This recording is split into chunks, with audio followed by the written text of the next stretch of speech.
Hello everyone, this is Varsha Bhatia and welcome to my channel brilliant minds. तो आज की इस वीडियो में हम class 12 chapter number 10 computer network start कर रहे हैं। तो ये जो चैप्टर है ये हमारा, हम ऐसा कह सकते हैं कि ये हमारे लिए इंपॉर्टेंट है, क्योंकि ये हमें बताएगा कि किस तरह से हमारे जो कंप्यूटर सिस्टम है, जो हमारे कंप्यूटर डिवाइसेस हैं, जैसे कि हमारे फोन, लैपटॉप्स, पीसी, हमारे ये टैब्स, ये सब जो है हम जिनका यूज कर रहे हैं, तो वो किस तरह से आपस में कनेक्टेड है, ये किस तरह से हमारे काम आ रहे हैं, ये एक टाइम पर किस चीजों से कनेक्ट हो जाते हैं, ये किस तरह से इवॉल्व हुए, किस तरह से इनमें एवोल्यूशन आया और किस तरह से अब हम इस सबको यूज कर रहे हैं। तो ये सारी चीजें हमें इस चैप्टर में जानने को मिलेंगी कि हमारी कनेक्टिविटी आपस में किस तरह से बढ़ी, हम सोशली एक दूसरे से किस तरह से कनेक्ट हुए, हमने अपने टेक्नोलॉजी का यूज करते हुए किस तरह से हम आगे बढ़े। तो वो सारी चीजें हमें पढ़नी है। तो इन दिस चैप्टर सबसे पहले तो इंट्रोडक्शन देखेंगे कंप्यूटर नेटवर्क्स का, फिर उसके बाद देखेंगे एवोल्यूशन ऑफ नेटवर्किंग, यानी कि सबसे पहले इंट्रोडक्शन देख लिया, ठीक है, कंप्यूटर नेटवर्क्स है क्या। उसके बाद देखेंगे कि जो कंप्यूटर नेटवर्क आज के टाइम पे जो इतना बड़ा वाइड वेब बन गया है, ये इस तरह से इवॉल्व किस तरह से हुआ। मतलब स्टार्टिंग में तो सब कुछ इतना ज्यादा वेल कनेक्टेड नहीं था, तो इवॉल्व किस तरह से हुआ। उसके बाद नेटवर्क्स कितने टाइप के होते हैं, तो वो हमें पढ़ना है। फिर नेटवर्क जो डिवाइसेस हैं वो कौन कौन से हैं, नेटवर्क की कुछ टोपोलॉजीज भी होती हैं, जिस तरह से वो काम करती हैं, तो वो नेटवर्किंग टोपोलॉजीज क्या हैं, उसके कुछ टाइप्स हैं, तो वो पढ़ना है। फिर आइडेंटिफाई करेंगे कि हमारे nodes in a network communication है क्या, यानी कि नोड्स क्या होते हैं ये भी पढ़ेंगे, और वो हमारी नेटवर्क कम्युनिकेशन में नोड्स हैं क्या चीज है वो भी पढ़ेंगे। उसके बाद हमारा इंटरनेट, वेब और जो भी इंटरनेट ऑफ थिंग्स हैं वो सारी पढ़ेंगे। और उसके बाद डोमेन नेम सिस्टम पढ़ेंगे। तो इसी के साथ चैप्टर जो है फिनिश हो जाएगा। तो इंट्रोडक्शन से स्टार्ट करते हैं। इंट्रोडक्शन ऑफ कंप्यूटर नेटवर्क्स में क्या दे रखा है कि यहाँ पे जो हमारा वेल कनेक्टेड वर्ल्ड जो आज के टाइम पे हम जी रहे हैं, जिसमें हम देख रहे हैं कि हाँ सब सारी चीजें कितनी ज्यादा वेल कनेक्टेड है। आप चाहे इंडिया में बैठे हो, चाहे यूएस में बैठे हो, चाहे रशिया में बैठे हो, चाहे साउथ कोरिया में बैठे हो, चाहे नॉर्थ कोरिया में बैठे हो। वैसे नॉर्थ कोरिया वालों को इतना ज्यादा इंटरेक्ट करने नहीं देते नेटवर्क से, बट ठीक है। तो आप ओवरऑल आप ये समझ सकते हो कि कनेक्शन जो है वर्ल्ड में वो बहुत ज्यादा है, कि आप चाहे कहीं पर भी बैठे हो, आप कनेक्टेड हो लोगों से। आप अपना फोन उठाओ, नेटवर्क खोलो और लोगों से बात करना शुरू कर दो, तो आप वेल कनेक्टेड हो। तो इन्फॉर्मेशन जो है वो प्रोड्यूस हो रही है, लोगों के बीच में एक्सचेंज हो रही है, आप ट्रेस कर सकते हो लोगों को ग्लोबली कहीं पर भी रियल टाइम में। तो ये सारी चीजें क्या है, ये इंटरकनेक्शन की वजह से ही पॉसिबल हुई है। जैसे आप देख रहे हो यहाँ पे जितने भी इमेजेस में जितने भी लोग बना रखे हैं वो सब क्या है, वेल कनेक्टेड है। तो इंटरकनेक्शन किस तरह से आया। सो ग्रुप ऑफ 2 और मोर सिमिलर थिंग्स और people interconnected with each other is called a network.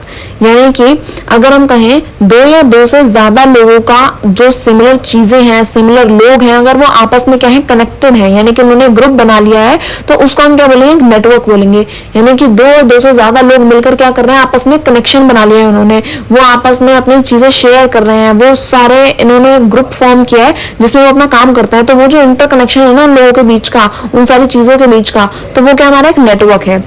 अब some of the example of network in our everyday life include, अब ये जो हमारे नेटवर्क के कुछ एग्जांपल्स हैं हमारी ही डेली लाइफ से, तो वो कौन कौन से हैं, जैसे कि हमारा सोशल नेटवर्क, जैसे कि हमारा सोशल मीडिया है, ये भी हमारा क्या है, नेटवर्क के अंदर ही आएगा, क्योंकि हम इसमें क्या है, हम इसमें करोड़ों लोगों से कनेक्टेड हैं। अब अगर आप देखोगे तो आपको यहाँ पे मिलियंस एंड बिलियंस ऑफ लोग आपको देखने को मिलेंगे जो प्लेटफॉर्म पर आपके साथ कनेक्टेड है। जैसे कि मैं आपको यहाँ पे पढ़ा रही हूँ, तो मैं पता नहीं कितने सारे बच्चों से कनेक्टेड होंगे, जिन्होंने मुझे सब्सक्राइब किया उनसे भी कनेक्टेड हो, जिन्होंने सब्सक्राइब नहीं किया उनसे भी कनेक्टेड हो। तो अब आपको क्या करना है, मेरे चैनल को सब्सक्राइब करना है। तो ठीक है, तो यहाँ पे क्या है कि यही कनेक्शन है कि जब आप क्या करते हो, नेटवर्क क्या है, नेटवर्क हम ऐसा कह सकते हैं लोगों के बीच का इंटरकनेक्शन। और उसके एग्जांपल्स में से पहला था हमारा सोशल नेटवर्क, दूसरा हमारा मोबाइल नेटवर्क, उसके बाद है हमारा network of computer, airlines, railway, bank, hospital networks. ये सब क्या है हमारे, इन सब के बीच में यहाँ पे लोग आपस में क्या है, इंटरकनेक्टेड है। तो ये हमारा क्या हुआ, एक नेटवर्क का एग्जाम्पल हुआ। A computer network is an interconnection among 2 or more computer or computing devices। यानी कि जो कंप्यूटर नेटवर्क है वो क्या है, इंटरकनेक्शन है बिटवीन 2 और मोर कंप्यूटर्स, यानी कि 2 या 2 से ज्यादा कंप्यूटर या कंप्यूटर डिवाइसेस जब क्या है आपस में इंटरकनेक्टेड है, तो वो हमारा क्या है, वो हमारा एक कंप्यूटर नेटवर्क है। अब कंप्यूटर नेटवर्क जैसे यहाँ पे उन्होंने दे रखा है कि नेटवर्किंग डिवाइस जैसे हमारा लैपटॉप, हमारा यहाँ पे स्कैनर, फिर टैब, फिर फोन, फिर हमारा ये लैपटॉप में हमारा कंप्यूटर, तो सारे आपस में क्या है, कनेक्टेड है।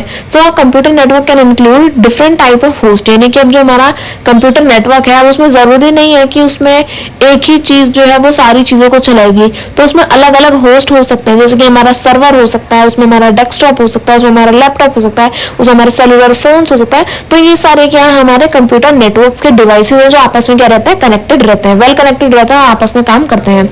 अब apart from computer network include networking devices like switch, router, modem etcetera. Networking devices are used to connect multiple computer in different setting. यानी कि अगर हमने कंप्यूटर नेटवर्क्स के साथ साथ बात करें, जैसे हमारे जो स्विचेस हैं, जो राउटर हैं, जो मॉडेम है एक्सेट्रा, ये जो हमारे डिवाइसेस हैं, अगर हम बात करें तो हमारे नेटवर्किंग डिवाइसेस क्या है, काम आते हैं हमारे. क्यों? क्योंकि वो कनेक्ट करते हैं मल्टीपल कंप्यूटर्स को डिफरेंट सेटिंग के साथ में. यानी कि हमें, अगर हमने बहुत सारे कंप्यूटर्स को आपस में कनेक्ट कर रखा है, अब हमें किसी से फाइल चाहिए, किसी से हमें कुछ और डॉक्यूमेंट्री चाहिए, हमें किसी को इन्फॉर्मेशन सेंड करनी है, किसी से इन्फॉर्मेशन रिसीव करनी है, तो हम अलग अलग कंप्यूटर्स को क्या करते हैं, आपस में कनेक्ट करते हैं. So for communication data in a network is divided into smaller chunks called packets. यानी कि कम्युनिकेट करने के लिए जब हम क्या करते हैं, हमें डेटा को, अपनी इन्फॉर्मेशन को, जो भी हमारी नॉलेज है हमारे पास में, जब हमें उसे क्या करना है, उसे लोगों के बीच में फैलाना है, उसे शेयर करना है, तो उस डेटा को जब हम क्या करेंगे, कम्युनिकेट करवाएंगे बाकी लोगों से, तो नेटवर्क के थ्रू कराना पड़ेगा. तो नेटवर्क में हम क्या करते हैं, अपने उस कम्युनिकेशन को, अपने उस डेटा को स्मॉल पार्ट्स में डिवाइड कर देते हैं. यही स्मॉल पार्ट्स क्या होते हैं, हमारे पैकेट्स होते हैं. इन्हीं को हम क्या बोलते हैं, पैकेट्स. मान लो कि मेरा ये कंप्यूटर है और ये दूसरा कंप्यूटर है, मुझे यहाँ से इन्फॉर्मेशन सेंड करानी है इस तरफ, तो अब मुझे बीच में क्या है, बीच में मैं कह सकती हूँ, एक मिनट, बीच में यहाँ पर मान लो कोई पाथ है जिसके थ्रू क्या ये इन्फॉर्मेशन जाने वाली है. तो ये इन्फॉर्मेशन किस तरह से जाएगी, छोटे छोटे पैकेट्स के फॉर्म में जाएगी, क्योंकि ये डेटा है. अब डेटा क्या है, छोटे छोटे फॉर्म्स में, छोटे छोटे पैकेट्स में क्या हो गया, कन्वर्ट हो गया. तो इस तरह से क्या है, छोटे छोटे फॉर्म्स में हमारा डेटा ट्रांसफर हो जाएगा हमारे कंप्यूटर के पास में, एक कंप्यूटर से दूसरे कंप्यूटर में. तो ये जो स्मॉल पैकेट्स हैं, इन्हीं को हम क्या बोलते हैं, इन्हीं स्मॉल पैकेट्स को हम सॉरी, ये जो स्मॉल चंक्स हैं, इन्हीं को हमने क्या नाम दिया है, पैकेट्स. यानी कि जो डेटा हम थोड़ा करके भेज रहे हैं ना, सेंड कर रहे हैं, तो यही जो थोड़ा जो चंक जा रहे हैं हमारे डेटा के, यही हमारे पैकेट्स हैं. तो these packet are then carried over a network. एक नेटवर्क सिस्टम जो है हमारा, जो हमारी केबल्स हैं, जो हमारे कह सकते हैं फाइबर शीट्स हैं, इन सब के थ्रू जो हमारी फाइबर वायर्स हैं, ऑप्टिकल वायर्स हैं, इन सब के थ्रू जो हमारा डेटा ट्रांसफर होता है, तो वो पैकेट्स के फॉर्म में ट्रांसफर होता है. Device in a network can be connected either through wired medium like cable और वायरलेस मीडिया लाइक एयर. जैसे मैंने अभी आपको एग्जांपल दिया कि मैंने कहा कि ऑप्टिकल फाइबर्स का आप यूज कर रहे हो, वायर्स का यूज कर रहे हो. तो अभी जो हमारे डिवाइसेस है, नेटवर्क को जो हमारा जिससे कनेक्टेड है, तो अब ये डेटा को शेयर करने के लिए आप कोई सा भी नेटवर्क यूज कर सकते हो. अब चाहे आप डिवाइसेस वायर्ड ले रहे हो या वायरलेस ले रहे हो, आप ये आपकी मर्जी. आप वायर्ड डिवाइसेस लोगे तो वायर्स होंगी, उसके बीच में केबल्स होंगी, तब आपका डेटा जाएगा. पर अगर आप वायरलेस मीडियम से ट्रांसफर कर रहे हो, तो उसमें बीच में कोई भी मीडियम इस तरह का आपको कोई हार्ड कॉपी या ऐसा कोई सॉलिड मटेरियल आपको देखने को नहीं मिलेगा. जैसे मैंने कहा कि अगर आप इंफॉर्मेशन सेंड कर रहे हो, तो मान लो आप यूएसबी केबल की हेल्प ले रहे हो, आपने एक में घुसाया और दूसरे लैपटॉप से कनेक्ट कर दिया, अपने फोन से कनेक्ट किया और अपने लैपटॉप में लगा दिया, तो वो क्या हो गया, एक वायर्ड मीडियम हो गया. पर मान लो आप ब्लूटूथ से आप क्या कर रहे हो, शेयर कर रहे हो, तो वो वायरलेस मीडियम हो गया. तो इस तरह से आपका डेटा जो है वो दो तरीके से ट्रांसफर हो सकता है. कम्युनिकेट करने के लिए आपके पास दो तरीके हैं, केबल भी है और वायरलेस मीडिया भी है. So in communication network each device that is part of network that can receive, create, store और send data to different network routes is called a node. जैसे मैंने आपको कहा था कि नोड में बताऊंगी भी और फिर समझेंगे भी कि है क्या. नोड क्या होता है, नोड ऐसा होता है कि जो भी नेटवर्क का डिवाइस है, जो भी एक कम्युनिकेटिंग नेटवर्क है, जो भी एक कम्युनिकेटिंग डिवाइस है, जो क्या कर रहा है, या तो डेटा को स्टोर कर रहा है, या तो डेटा को रिसीव कर रहा है, या डेटा को सेंड कर रहा है, या फिर डेटा को क्रिएट कर रहा है. तो अब चाहे वो जो भी फंक्शन कर रहा है हमारे डेटा के रिलेटेड, तो वो क्या है, वो यहाँ पे डेटा से जुड़ा हुआ है, तो वो क्या होगा, वो उस डिफरेंट नेटवर्क रूट को हम क्या कहेंगे, नोड कहेंगे. यानी कि एक ऐसा डिवाइस जो क्या कर रहा है, कोई सा भी काम परफॉर्म कर रहा है, रिसीव करने का, क्रिएट करने का, स्टोर करने का, सेंड करने का डेटा को, जो भी वो डिफरेंट नेटवर्क के जो काम है वो परफॉर्म कर रहा है, उस डिवाइस को हम एज अ नोड यहाँ पे कंसीडर करेंगे. तो नोड क्या होता है, वो डिवाइस जो ये इनमें से कोई भी फंक्शन परफॉर्म करे. In the context of data communication a node can be a device such as modem, hub, bridge, switch, router, digital telephone, handset, a printer, a computer और अ सर्वर. यानी कि हम क्या कह सकते हैं कि अगर हम डेटा कम्युनिकेशन के कॉन्टेक्स्ट में कहें तो हमारा नोड क्या हो सकता है, हमारा नोड इनमें से कोई सा भी डिवाइस हो सकता है, जितने के भी मैंने नाम लिए, चाहे वो मोडेम हो, हब हो, ब्रिज हो, स्विच हो, राउटर हो, डिजिटल टेलीफोन हो, प्रिंटर हो, कंप्यूटर हो या सर्वर हो, कोई सा भी डिवाइस हो, इनको हम, इन सारे डिवाइसेस को हम क्या बोल सकते हैं, इन सारे डिवाइसेस को हम एक नोड बोल सकते हैं. अब देखो आगे बात करें तो क्या कहते हैं कि interconnectivity of computing devices in a network allow us to exchange information simultaneously with many parties through email, website, audio, video calls etcetera. यानी कि वैसे कह सकते हैं जो हमारे कंप्यूटर डिवाइसेस है, जो नेटवर्क है, वो क्या करता है, हमें अलाउ करता है कि हम अलग अलग मेथड्स में क्या कर सके, अलग अलग मेथड्स का यूज करके अपने डेटा को, अपने इंफॉर्मेशन को एक्सचेंज कर सके साइमल्टेनियसली। हम अलग अलग रूट्स यहाँ पे ले सकते हैं, जैसे कि आप ईमेल कर दो किसी चीज को, आप वेबसाइट पे अपलोड कर दो, आप कोई ऑडियो सुना दो, कोई वीडियो बना लो, कोई कॉल पे आप इंफॉर्मेशन सेंड कर सकते हो। तो मेरे पास अलग अलग क्या है रूट्स हैं जिनके थ्रू हम क्या कर सकते हैं, कनेक्ट कर सकते हैं और हम अपने कंप्यूटर डिवाइसेस को अलाउ करते हैं कि हम इन मेथड्स का यूज करके क्या कर सकते हैं, इंफॉर्मेशन को एक्सचेंज कर सकते हैं। So network allow sharing of resources. For example, a printer can be made available to multiple computers through a network. A network storage can be accessed by multiple computers. People often connect their devices through hotspot, thus forming a small personal network. तो देखो इसमें क्या समझाया, इसमें बोला है कि जो हमारे कम्युनिकेशंस हैं, जो हम यहाँ पे अपने नेटवर्क बना के एक दूसरे से कनेक्ट कर रहे हैं और अपने इंफॉर्मेशन को सेंड कर रहे हैं, तो यहाँ पे लोग क्या करते हैं, यहाँ पे जैसे एग्जांपल दिया कि हम क्या कर सकते हैं, प्रिंटर को अवेलेबल करा सकते हैं मल्टीपल कंप्यूटर्स के लिए। हम उसे मल्टीपल कंप्यूटर से कनेक्ट करके अपनी इन्फॉर्मेशन उससे निकलवा सकते हैं। अब मान लो मेरी कोई इन्फॉर्मेशन मेरे कंप्यूटर में थी, अब मुझे उसकी हार्ड कॉपी चाहिए तो मैं प्रिंटर से उसे निकलवा लूंगी। अब ऐसे मैं मल्टीपल कंप्यूटर से उसको कनेक्ट करके उन सबकी इन्फॉर्मेशन निकाल सकती हूँ। तो यहाँ पे हमने क्या किया, अपने उस डिवाइस को यूज किया ताकि हमसे उससे इंफॉर्मेशन को एक्सेस कर सके, हम उसका यूज कर सके ताकि हम और ज्यादा कनेक्ट कर सके। तो उसी तरह लोग भी क्या करते हैं, अपने डिवाइसेस को आपस में भी कनेक्ट करते हैं। जैसे कि अगर आपको नेट चाहिए तो आप हॉटस्पॉट मांग लेते हो किसी से, आप अपना वाईफाई खोलोगे और दूसरे का हॉटस्पॉट लोगे, फिर आप अपना जो काम है, आप अपना एक पर्सनल नेटवर्क वहां पे क्रिएट करते हो और फिर अपना काम को परफॉर्म करते हो। तो इस तरह से कनेक्टिविटी जो है वो धीरे धीरे बढ़ती गई। अब देखते हैं कि एवोल्यूशन ऑफ नेटवर्क में क्या था, यानी कि ये सारी चीजें जो हम पढ़ रहे हैं कि ये किस तरह से सारी चीजें आई, ये नेटवर्क अब जो इतना ज्यादा बड़ा वेब बन गया वर्ल्ड वाइड, अगर आप देखोगे कि सारी जगह कनेक्टेड है, आपको जितनी इन्फॉर्मेशन जहां भी पहुंचानी है, कहीं से कोई इन्फॉर्मेशन कलेक्ट करनी है तो इजीली आपको मिल जाती है। पर ये सब कुछ स्टार्टिंग से ही इतना बेहतर नहीं था, धीरे धीरे चीजें क्या हुई, इवॉल्व हुई है। जैसे जैसे हम आगे बढ़ते जाएंगे वैसे वैसे चीजें और भी ज्यादा इवॉल्व होती जाएंगी। तो एवोल्यूशन कहां से स्टार्ट हुआ कि इन 1960s research project was commissioned by Advanced Research Project Agency Network ARPANET in the US Department of Defense to connect the academic and research institute located at different places for scientific collaboration। यानी कि 1960 में क्या हुआ, US की जो department of defence थी उसने क्या किया, यहाँ पे जो उसकी कमीशन थी advance research project agency network ARPANET, वो क्या हुई, यहाँ पे फॉर्म हुई। यानी कि हम ऐसा कह सकते हैं कि ये किस तरह से बनी थी, हम ऐसा कह सकते हैं कि ARPANET का यूज हमने किया कि जो हमारे एकेडमिक और जो रिसर्च इंस्टीट्यूट्स थे वो अलग अलग जगह पे क्या थे, लोकेटेड थे। तो साइंटिफिक कोलैबोरेशन हो सके, हम क्या कर सके, इजीली कम्युनिकेट कर सके। तो यूनिवर्सिटी ऑफ कैलिफोर्निया की वजह से, लॉस एंजलिस की वजह से और जो हमारा स्टैनफोर्ड रिसर्च इंस्टीट्यूट है SRI, उन सब ने ग्रेजुअली क्या किया, धीरे धीरे ऑर्गेनाइजेशन जो है उसको ज्वाइन किया ARPANET को। और फिर उन्होंने क्या किया, यहाँ पे उन्होंने सोचा कि हमें कुछ इस तरह का नेटवर्क वहां पे फॉर्म करना चाहिए जो क्या हो, इंडिपेंडेंट हो, आप लोगों से क्या कर सको, भले ही आप बहुत दूर हो, आप बहुत ज्यादा बार बार आप उनके पास नहीं जा सकते कम्युनिकेट करने के लिए। तो इस तरह से कुछ इवॉल्व करते हैं, कुछ इस तरह की चीजें फॉर्म करते हैं ताकि हम क्या कर सकें, जो हमारे पास कंप्यूटर सिस्टम्स हैं इन सब का यूज कर सकें और हम बाहर के जो लोग हैं उनसे भी कम्युनिकेट कर सकें। तो उसकी चीज यहाँ पे ये जो टेबल है, ये जो मतलब पिक्चर आपको दे रखी है, आपको जो स्ट्रक्चर दे रखा है कि 1961 में द आइडिया ऑफ ये जो ARPANET का था ये बना। फिर उसके बाद ARPANET जो है वो फंक्शन में आई, उसका फॉर्म किया उसको UCLA सीरी ने, यानी कि UCLA यानी कि जो हमारा कह सकते हैं जो यूनाइटेड स्टेट था वो, और जो हमारा यानी कि university of California United state में ही है, तो यूनिवर्सिटी ऑफ कैलिफोर्निया और लॉस एंजलिस ने जो क्या किया, मिलकर यहाँ पे ARPANET फॉर्म किया। और साथ ही साथ में जो स्टैनफोर्ड रिसर्च इंस्टीट्यूट था उसका भी इसमें हाथ था।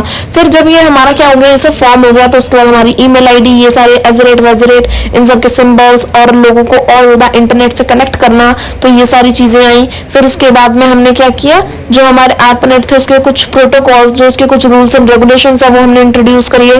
फिर हमारे डोमेन नेम सिस्टम इंट्रोड्यूस किया। ये सारी चीजें इंट्रोड्यूस क्यों की गई ये भी आपको टाइम टू टाइम पता चलता जाएगा इसी चैप्टर में। फिर उसके बाद क्या हुआ, हमारा जो national science foundation bring connectivity, यानी कि जो हमारा नेशनल साइंस फाउंडेशन था उसने क्या किया, कनेक्टिविटी को लेकर के कुछ इन्फॉर्मेशन लाया, समझाया लोगों को किस तरह से यूज करना है इसे।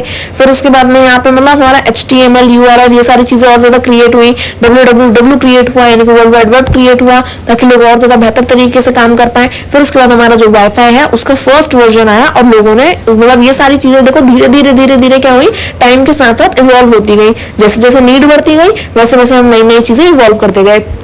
तो ये सारी चीजें थी क्या, तो नेटवर्क से हमें इतना तो अभी तक हम इस चैप्टर से समझ गए हैं, इसके 3 पन्ने पढ़ के, कि हमने ये समझा कि कंप्यूटर्स था, ठीक है, बहुत बढ़िया। अब कम्युनिकेट करने के लिए आपको क्या चाहिए था, एक नेटवर्क की जरूरत थी, तो हमने वो नेटवर्क इवॉल्व किया। अब नेटवर्क क्या था, लोगों के बीच का इंटरकनेक्शन। जब 2 या 2 से ज्यादा लोग एक ग्रुप फॉर्म करें, कुछ काम करें साथ मिलकर, तो वो कनेक्शन था। अब यहाँ पे टाइप ऑफ नेटवर्क में भी कुछ चीजें हैं। टाइप ऑफ नेटवर्क कितने हमारे 4 तरह के हैं। There are various type of computer networks ranging from network of handheld device like mobile phones or tablets connected through Wi-Fi or Bluetooth within a single room to millions of computers spread across the globe।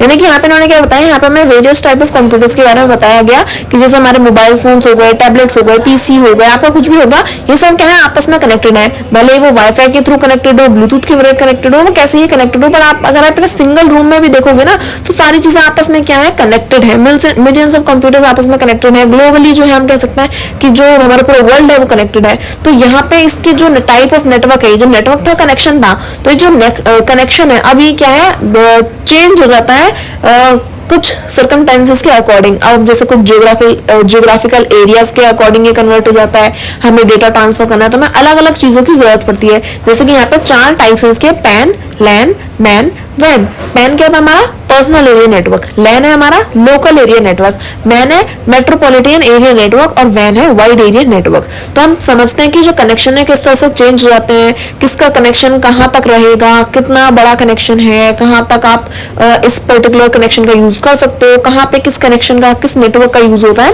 Personal area network pan में क्या होता है, it is a network form by connecting a few personal devices like computer, laptop, mobile phone, smartphone, printer etcetera as shown in figure. यानी कि pan क्या है, personal area network है। हम ऐसा कह सकते हैं कि ये अप्रोक्सीमेटली 10 मीटर के रेंज में ही रहता है और ये हमारे पर्सनल यूज के लिए काम आता है। पैन हमारा पर्सनल कनेक्टिविटी के लिए क्या होता है, यूज होता है। यानी कि जब हमें क्या करना है, ऐसे लोगों से कनेक्ट करना है जो हमसे बहुत ज्यादा दूर नहीं है, तो उसके लिए हम क्या करेंगे, पैन का यूज करेंगे। पैन 10 मीटर की रेंज में रहता है, ये मैं आपको बता चुकी हूँ। तो पैन में क्या होगा, पर्सनल नेटवर्क, जैसे कि हमारा वो वायर भी हो सकता है, वायरलेस भी हो सकता है। इसमें जैसे कि हमारा यूएसबी आ सकता है, साथ ही साथ हमारा जो वाईफाई कनेक्शन है जो अपने घरों में लगा लेते हैं, है ना, और उसमें हमारा अपना जो ब्लूटूथ कनेक्शन है, वो सारी चीजें हमारे पैन में आती है। यानी कि पर्सनल एरिया नेटवर्क। आपने अपने दोनों कंप्यूटर्स को साथ में कनेक्ट कर लिया, आपने अपने फोन और हेडफोन को आपस में कनेक्ट कर लिया अपने पर्सनल यूज के लिए, तो ये सारा क्या होता है, हमारा पर्सनल एरिया नेटवर्क में आता है। अब लोकल एरिया नेटवर्क हम लैन को समझ लेते हैं कि इसमें क्या दे रखा है। It is a network that connects computer, mobile phones, tablet, mouse, printer etcetera placed at a limited distance. यानी कि जैसे हमने जो पैन में हमने पढ़ा कि पर्सनल एरिया नेटवर्क क्या है कि आप एक मिनिमम रेंज तक ही क्या कर पाओगे, अपने पर्सनल डिवाइसेस को कनेक्ट करके यूज कर सकते हो। कि इसकी मिनिमम रेंज, इसकी मैक्सिमम रेंज क्या है, हमारी अप्रोक्सीमेटली 10 मीटर्स की।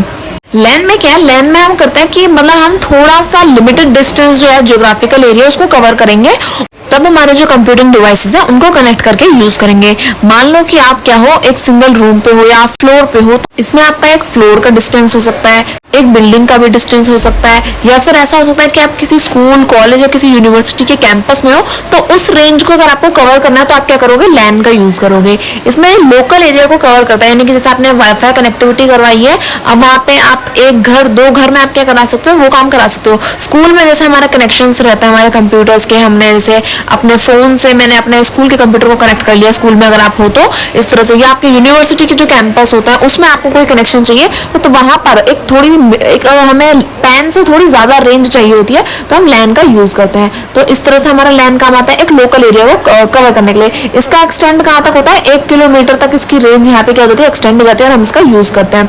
अब यहाँ पे these type of network can be extend, हाँ जैसे मैंने आपको बताया कि 1 किलोमीटर तक क्या हो सकता है, एक्सटेंड हो सकता है। और LAN is quite high and usually varies from 10 Mbps called Ethernet 2000 Mbps। यानी कि हम ऐसे कह सकते हैं कि ये क्या है, ये क्वाइटली थोड़ा सा ज्यादा होता है। जैसे कि अगर हम अपने पैन की बात करें तो वो क्या है, उसकी रेंज भी कम होगी और उसका जो हम कह सकते हैं नेटवर्किंग जो कैपेसिटी है वो थोड़ी सी कम होगी, पर जो लैन है उसकी कैपेसिटी क्या होती है, थोड़ी सी ज्यादा होती है अपने पैन से। मेट्रोपॉलिटन एरिया नेटवर्क यानी कि मैन क्या है, मैन यहाँ पे हम कह सकते हैं कि ये एक्सटेंशन है हमारे लैन का भी, यानी कि लैन से भी ज्यादा अगर हमें कवरेज चाहिए तो हम क्या करेंगे, मैन का यूज करेंगे, यानी कि मेट्रोपॉलिटन एरिया का यूज करेंगे। मेट्रोपॉलिटन एरिया किस तरह से कवर करेगा, जैसे हमारा पेन 10 मीटर की कवरेज दे रहा था, लैन 1 किलोमीटर तक की कवरेज दे रहा था, जो मैन है वो क्या देगा 30 से 40 किलोमीटर तक की क्या देगा कवरेज देगा। तो ये क्या है, ये और भी ज्यादा कह सकते हैं एफिशिएंट है हमारे और ज्यादा इफेक्टिव है हमारे लेंस से। तो मैन का यूज हम 30 to 40 किलोमीटर की रेंज में अगर हमें कुछ कवर करना है तो उसके लिए यूज करते हैं। मान लो कि हमें एक कंपनी से हमारे दूसरी कंपनी की ब्रांच इतनी रेंज में आती है, हमें उसके डिवाइसेस को कनेक्ट करने के लिए एक नेटवर्किंग डिवाइस चाहिए तो हम मैन का यूज करेंगे। वाइड एरिया नेटवर्क क्यों होता है, ये है वैन। इसमें क्या होगा, ये मैक्सिमम रेंज देता है इन तीनों से, पैन से, लैन से, मैन से सबसे ज्यादा कवरेज देगा हमारा वैन। ये क्या करेगा, एक वाइड एरिया को कवर करता है, या यूं कह सकते हैं कि ये क्या होता है, spread across different geographical location of a country और इन डिफरेंट कंट्रीज और कॉन्टिनेंट्स। यानी कि इतनी बड़ी कवरेज देता है कि हम इसे स्प्रेड कर सकते हैं अक्रॉस हमारी जितनी भी अलग अलग जियोग्राफिकल लोकेशंस हैं उनके अलोंग, अपनी कंट्री के अलोंग और इवन अपने हमारे कॉन्टिनेंट्स के अलोंग हम वैन का यूज करते हैं। जैसे कि हमारा जो अब ये वायर्ड भी हो सकता है, वायरलेस भी हो सकता है। तो हम क्या करते हैं, जैसे कि अगर हमें मीडिया कवरेज देनी है या बिजनेस पर्पजेस के लिए, एजुकेशन के लिए, हमारे गवर्नमेंट ऑर्गेनाइजेशन जो होते हैं वो अलग अलग ब्रांचेस से क्या होते हैं वर्ल्ड वाइड कनेक्टेड होती हैं, तो तब वो क्या करती हैं, वो वैन का यूज करती हैं, वो वर्ल्ड वाइड नेटवर्क का यूज करती हैं। तब क्या होता है, इससे वैन से जो है वो बिलियंस ऑफ कंप्यूटर, स्मार्टफोन्स और मिलियंस ऑफ लैंड्स का क्या होता है कनेक्शन होता है। यानी कि ये जो हमारे इतने सारे सभी के फोन आपस में हमारे जो कनेक्टेड है, जैसे कि हमारे जो कह सकते हैं कि सबके फोनों में नेटवर्क आ रहा है, तो कैसे आ रहा है, हमारे पूरे वर्ल्ड वाइड सबके पास में सारे फोन्स कनेक्टेड हैं। जैसे कि अगर व्हाट्सएप, जैसे मान लो कि आज कोई नई पॉलिसी ले आए, तो अब वो सिर्फ ऐसा नहीं है कि वो सिर्फ उन्हीं की कंट्री में वो सब कुछ चेंजेस आएंगे, नहीं, वो ओवरऑल वर्ल्ड वाइड जहां पे भी चेंजेस हैं, जिसके पास भी व्हाट्सएप है वहां पे चेंजेस आ जाएंगे। तो उसका मतलब क्या है कि वर्ल्ड वाइड पूरा कनेक्शन है। तो ये क्या है, उसने एक वैन का यूज किया ताकि वर्ल्ड वाइड जो हमारा है कनेक्शन जो है उसके दौरान उसकी हेल्प से जो नेटवर्क में जो भी हमने चेंजेस करे हैं, जो भी हम न्यू पॉलिसीज लाए हैं, वो सब जो भी है वो सब चेंज हो जाए। तो ये जो वर्ल्ड वाइड कनेक्शन है ये हमारा वैन हमें प्रोवाइड करता है। इससे क्या होता है, अब हमारे बहुत सारे लैंड्स भी कनेक्टेड होते हैं। लैन यानी कि हमारे जो लोकल नेटवर्क्स हैं वो हमारे वैन से कनेक्ट हो जाता है और फिर वो क्या करता है, जो लोकल एरिया नेटवर्क है वो औरों को भी कवरेज प्रोवाइड करता है। तो इस तरह से क्या करता है, ये काम करता है। यानी कि इंटरनेट है, ये अलग अलग अलग अलग अलग अलग जो स्टेट्स हो गए, हमारे कंट्रीज हो गए, कॉन्टिनेंट्स हो गए, इन सबको कनेक्ट करके रखता है। अब हमने ये टाइप्स तो पढ़ ली, अब बात करते हैं हमने नेटवर्क डिवाइसेस की। नेटवर्क डिवाइसेस की बात करता है तो इसमें क्या रखा है, हमें कम्युनिकेट करने के लिए अलग अलग डिवाइसेस की जरूरत है। तो वो नेटवर्किंग डिवाइसेस हमारे कौन कौन से हो सकते हैं, हमारे modem, hub, switch, repeater, router, gateway etcetera, इन सबको हम क्या करेंगे डिटेल में पढ़ेंगे। यही सब हमारे क्या है नेटवर्किंग डिवाइसेस हैं। तो अब हम मोडेम पढ़ना स्टार्ट करते हैं। मोडेम क्या दिया है, modem stands for modulator demodulator. It refers to a device used for conversion between analog signals and digital bits. We know computers store and process data in terms of zeros and ones. However, to transmit data from a sender to a receiver or while browsing the internet, digital data are converted to an analog signal and the medium carries to signal to the receiver. यानी कि modem क्या है, modem है यहाँ पे एक modulator और demodulator. और ये क्या रेफर करता है, ये यहाँ पे कन्वर्जन के लिए काम आता है। ये क्या करता है, जो हमारे एनालॉग सिग्नल्स हैं उनको डिजिटल बिट्स में कन्वर्ट करेगा। यानी कि जो अब हमें पता है कि कंप्यूटर जो है वो हमारी वाली ह्यूमन रीडेबल लैंग्वेज को अंडरस्टैंड नहीं करता, उसको अपनी लैंग्वेज चाहिए, बाइनरी सिस्टम ही चाहिए उसे। तो कंप्यूटर स्टोर किस तरह से करेगा, डेटा को प्रोसेस किस टर्म्स में करेगा, जीरोस की टर्म्स में और वंस की टर्म्स में। यानी कि 0 और 1 नंबर ही उसे क्या है समझ में आएंगे। तो उसको कन्वर्ट करने के लिए जो एनालॉग सिग्नल हम लोगों ने भेजा है उसको वो क्या करेगा, डिजिटल सिग्नल में कन्वर्ट करेगा। तो वो काम हमारा मॉडेम का होता है। मॉडेम की फुल फॉर्म मॉड्यूलेटर और डीमॉड्यूलेटर होती है। जो मॉड्यूलेटर है वो क्या करता है, जो भी हमारा रिसीवर है और जो सेंडर है उन दोनों के लिए क्या करता है, काम करेगा। जो जैसे हमने मैसेज को क्या किया, सेंड किया, तो एनालॉग को पहले वो डिजिटल में कन्वर्ट करेगा, फिर उसके बाद जैसे हमारे कंप्यूटर ने उसे रिसीव कर लिया तो डिजिटल में कन्वर्ट हो गया। अब जो हमारा कंप्यूटर है मान लो वो अब हमें कोई आउटपुट देना चाहता है, तो जो डिजिटल इंफॉर्मेशन है उसको वो क्या करेगा, कन्वर्ट करेगा एनालॉग सिग्नल में। तो आई होप मॉडेम का थोड़ा सा समझ में आया किस तरह से सिग्नल को कन्वर्ट करने का काम करता है। जैसे यहाँ पे दे रखा है कि आपका डिजिटल सिग्नल है आपके कंप्यूटर के पास में, बीच में मॉडेम है, फिर हमारा क्या है दोबारा से मॉडेम है और वो कन्वर्ट कर रहा है। यानी कि यहाँ पे समझोगे तो क्या है, मॉड्यूलेशन और डिमॉड्यूलेशन हो रहा है। यानी कि डिजिटल एक बार एनालॉग में और एनालॉग एक बार डिजिटल में कन्वर्ट हो रहा है। बिल्कुल उसी तरह यहाँ पे भी सेम चीज है, एक बार डिमॉड्यूलेशन एक बार मॉड्यूलेशन। तो यानी कि एक बार डिजिटल में कन्वर्ट हो रहा है और एक बार एनालॉग सिग्नल में कन्वर्ट होगा। तो जो हमारा मॉड्यूलेटर है और डिमॉड्यूलेटर है, जो मॉडेम है वो इस तरह से काम करता है। उसके बाद वो दूसरा में रखा है, वो रखा है इथरनेट कार्ड। इथरनेट कार्ड क्या होता है, Ethernet card also known as network interface card, NIC card in short, is a network adapter used to set up a wired network. Ethernet card क्या होता है, हमारा नेटवर्क इंटरफेस कार्ड होता है जो क्या करता है, किसी भी अडेप्टर को नेटवर्क प्रोवाइड कराने का काम करता है। It act as a interface between computer and the network. It is a circuit board mounted on the motherboard of a computer as shown in figure. The Ethernet cable connects the computer to the network through NIC. Ethernet card can support data transfer between 10 Mbps to 1 Gbps, 1000 Mbps. Each NIC has a MAC address which help in uniquely identifying the computer on the network. यानी कि Ethernet card हमारे क्या करेगा, network को provide कराने का काम करेगा। और इसकी इमेज आपको साइड में शो कर रखी है। और ये जो हमारा जो इसकी मिनिमम जो हम कह सकते हैं कवरेज है वो कितनी की होगी, वो 10 Mbps की होगी। और जो मैक्सिमम होगी वो होगी हमारी 1 GB की। तो इथरनेट कार्ड नेटवर्क प्रोवाइड करने का काम करेगा। उसके बाद जो दूसरा हमारा RJ45, इसका फुल फॉर्म होते हैं registered jack 45। Registered jack RJ की फुल फॉर्म है और जो 45 है उसका नंबर है। तो registered jack 45 is an 8-pin connector that is used exclusively with Ethernet cable for networking. It is a standard networking interface that can be seen at end of all network cables. यानी कि ये जो हमारा Ethernet card था, अब अगर हमें क्या करना है, इसे कनेक्ट करना है किसी केबल से, तो उसके लिए हम क्या करेंगे, RJ45 का यूज करेंगे। एक 8-pin का कनेक्टर होता है जो क्या करता है, इथरनेट केबल के साथ में यूज होता है ताकि हम क्या कर सके, जो भी हमारे अलग अलग नेटवर्क्स हैं, अलग अलग केबल्स हैं, उनको कनेक्ट करने का काम करेगा। बेसिकली ये एक प्लास्टिक प्लग होता है। RJ45 क्या करेगा, हमारे इसके अंदर जैक्स होते हैं, इस इमेज में देख सकते हो कि यहाँ पे 8 पिन्स होती हैं। इसको आप क्या करोगे, इथरनेट कार्ड के इंटरफेस से कनेक्ट करोगे ताकि इंफॉर्मेशन जो है वो इजीली ट्रांसफर हो जाए एक कंप्यूटर डिवाइस से दूसरे कंप्यूटर डिवाइस में। इसके बाद नेक्स्ट टॉपिक है रिपीटर का। रिपीटर में क्या होता है, data are carried in the form of signals over the cable.